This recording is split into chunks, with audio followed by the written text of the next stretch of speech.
What's up, guys? This is Ofo, and I have, I think, what is a very, very good battle I had against TylerAlman, and it is an overused battle with one of my teams that you have seen before if you have been watching my past videos.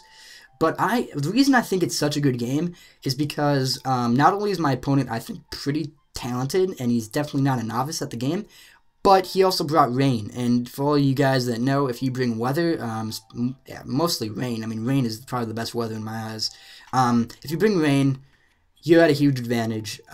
So I really needed to play well to beat this guy, and I think I did a very, very good job battling him. I think I made some really good predictions, so I definitely gave him a match. So you're gonna see that. But just to talk about the team preview, because I did really evaluate this when I first saw his team. So I know that my Celebi is going to be really useful against that Politoed.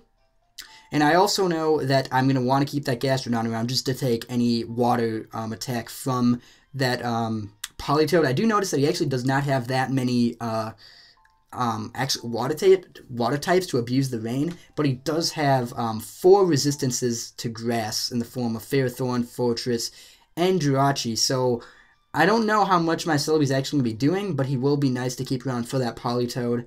I also know that, let's see, I'm thinking that I'm going to lead with my Gastrodon because I expect him to lead with his Politoed, but I also plan that if he does lead with Politoed, to then predict the switch into into Ferrothorn and switch into my own Heatran to counter that, because he's definitely not going to be going for a Water-type move against Gastrodon, and that could also help me scout to see what set he is. So that's my plan. I do lead with Gastrodon, and I know that I'm going to have my work cut out for me if I'm going to win this game, so let's see if I can, do that.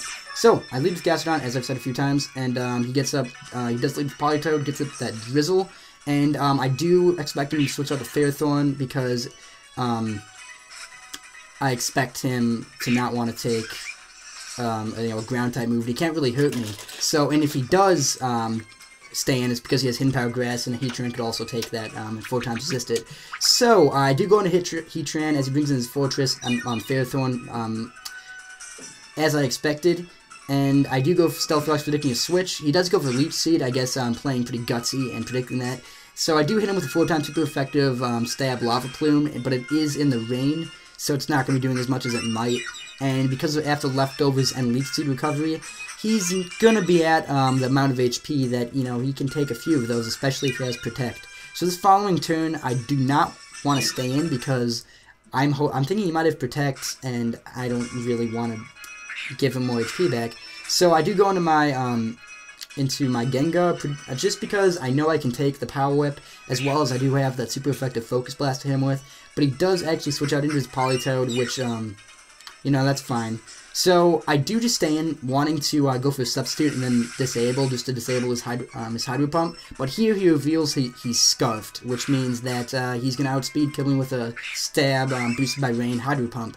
But because of that, I can't just go into my Gastrodon and force him out, because obviously he's not going to be wanting to give me health, or not give me health, but boost my special attack if he stays in, and that's going to not do anything. But because I predicted that earlier, I do go for Toxic, expecting maybe to predict my Heatran switch.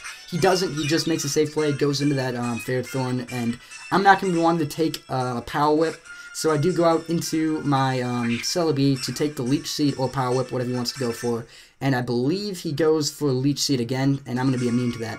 So another reason I went into Celebi is because I wanted to bluff the HP Fire. Because if he does predict that, he's going to go into his Dragonite and go for the, to take it. So I do go for Nasty Plot here, thinking that if he does stay in, he can't really do much, and I probably will be able to take him out if I have +2 and with a few Psychics. So, but he does actually go into his Dragonite, and this gives me a perfect opportunity to just go for Hidden Power Ice and hope he stays in. And I do outspeed, and I am packing the Hidden Power Ice, and I do kill off that Dragonite, which is very, very good. I really hate Dragonites. I've been swept by those things probably more than any other Pokemon. So, those things really give me a hard time. But I did take it out right away, which is really good. But he brings in his Jirachi, and I don't want my Celebi being paralyzed. So I do go into my Gastrodon predicting the Thunder Wave or the Iron Head. But instead he actually switches out and goes into his Gengar. I'm not sure what he was predicting there, but, whatever. That's fine. I think a Gengar Gastrodon matchup is not horrible for me. So what do here? I believe I do stay in as he goes. Oh yeah. I think he's gonna be a sub disable set as is my own. So I do stay in, go for a Scald. That is boosted by Rain, so it's gonna be doing a lot. But this next turn, I know he's probably gonna go for disable because 99% of Gengars that I have substitute run disable. So even though it'd be interesting to make one without it because that's certainly viable and it would probably throw some people off guard. But so I go in my Star after predicting the disable. And knowing that if I stay in, that I'm not going to be able to hurt him and he'd have free sub up. So I do predict right, he does go for disable, and I am scuffed, so I can outspeed and take him out with a Brave Bird. But I'm thinking he's going to want to switch because I am neutral to one of his, I'm immune to his stab and neutral to his inaccurate other most likely move, which is Focus Blast or Hidden Power Fighting, but neither of them would be doing too much. I expect he wants to keep that guy around, so I do go for U-turn. As he goes into his Fortress, it takes that pretty well, obviously, 4 times resist and bulky, so. But that does give me the opportunity to go out into my own Heatran and threaten him out. So I do go for, I believe, Lava Plume here, because I'm hoping just to burn something. So if he does bring in his Politoed as I expected, I'm hoping for a burn, and I do get that, and that's huge. Obviously, Politoed's a special attacker, so it's not going to be too useful on the his physical attack being dropped. But that residual damage is going to be really nice, and it's going to allow me to stall him out a little bit with Protect.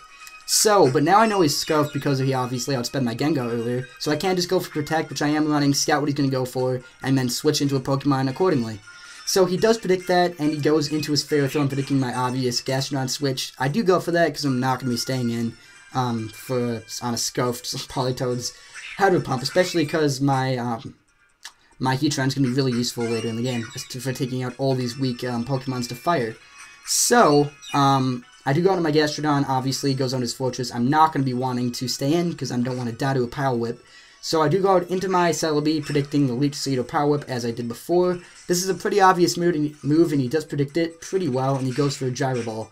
So that does a lot. I mean, Ferrothorn, while he is a wall, has a really high natural attack stat, so that's going to be doing a lot of damage. I want to keep my Celebi around just for that Politoed, and I can always set up and even possibly take out some of these more defensive Pokemon. So I do go to my Heatran, predicting the Gyro Ball, and I do take that really well. It's not an ideal setup for me because like I said, this Fortress this Ferrothorn can sort of deal with me because he has a Leech Seed, but I'm going to be winning this if this Ferrothorn's the only guy left. So I do just go for Lava Plume, does about half, and he goes for a Leech Seed again. So I know this next turn, I know he's going to want to switch into his Politoed to take the fire move, and then get some HP back with that Leech Seed because his Politoed is really low, and that is a huge threat on his team. A Scuffed Stab, Hydro Pump, and the Rain is nothing to scoff at. So I do go into my Staraptor, predicting his Politoed switch, because if he does switch into it, he's going to expect outspeed, he's going to want to go for Ice Beam, and I can kill him off with a Brave Bird, which is really nice for me. So, I do predict correctly, he goes into his Politoed, and I do just take him out with a Brave Bird.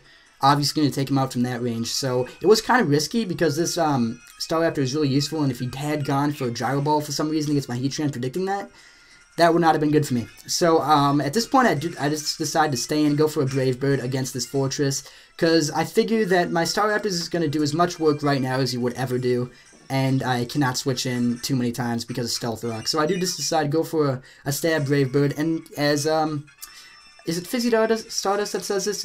Brave Bird everything. That's what I plan to do, and that is what I'm going to do until I die. So a Scuffed Staraptor's Brave Bird is probably about as threatening as a Scuffed Politoed's Hydro Pump in the Rain. So I do go for a Brave Bird against this Jirachi, expecting to die, and that does a huge chunk even after the resist because Brave Bird is such a powerful move. So he does go for Calm Mind, and that reveals that he's most likely a Calm Mind, Water Pulse set, and that makes sense because he wants to abuse the rain a little bit. So, but seeing that, I know I don't want this guy setting up, so I go straight to my Haxorus, knowing that I can probably take one of anything, and I can probably outspeed and take him out with an Earthquake. So I'm not sure if an Earthquake can take him out, but I'm pretty sure, especially after that Brave Bird damage, that he's definitely not physically defensive, so I do expect that to take him out, and it does. So that's probably, at this point, I'm looking really good to winning this game, because I think all he has left is this Gengar, who will die to an Earthquake, and I believe his Ferrothorn. So he does go into his Gengar, because obviously the Ferrothorn's going to die to me because it's pretty low health, and tries to take me out with a Shadow Ball, but that does not do the trick, and I go for a Dual Shot in case he went for a Substitute. And that's going to, it's going to kill his Gengar. So at this point, he has to go into his Ferrothorn, which is his last guy. I have 4 Pokemon left. I do try to go for Substitute this turn because I wasn't sure if I had enough. I don't. And he goes for Leech Seed, and that fortunately misses. At this point, he had no chance of winning because obviously I had that Heatran going right here, and I still had that Heatran left, and obviously Ferrothorn can do nothing to him. So he decides to forfeit, which is completely understandable. He really didn't have a chance. So, but I thought it was a really good game. It was a 4-0, but I think I had to play really well to actually get that 4-0. I didn't think he was a bad player at all, and I think I did play really well. So I hope you guys enjoyed the game, and I will try to get some more matches out for you in the near future. But, yep, that's going to be it, and see you guys later. Bye.